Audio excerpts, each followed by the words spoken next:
Ayan, so samahan na rin pala natin mag-blow ng first birthday cake si Gian Alex. Ayan, so nasan si Mami?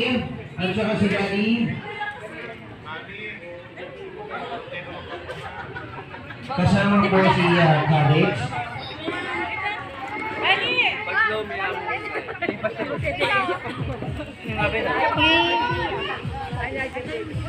Yung mga kids natin, later meron silang sariling food.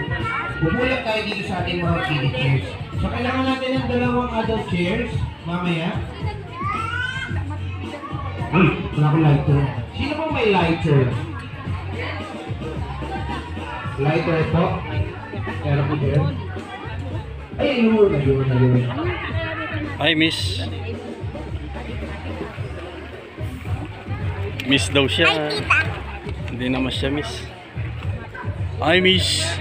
Ilang kabitis. Yes, so sa lahat po ng mga bisita natin, samahan muna natin si Kalik sa kanyang birthday cake. Kakantahan po natin siya ng isang malakas na happy birthday song na may kasamang palakpakan po.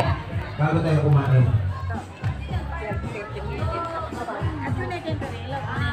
Sino po yung mag-picture? Paki-ready na po.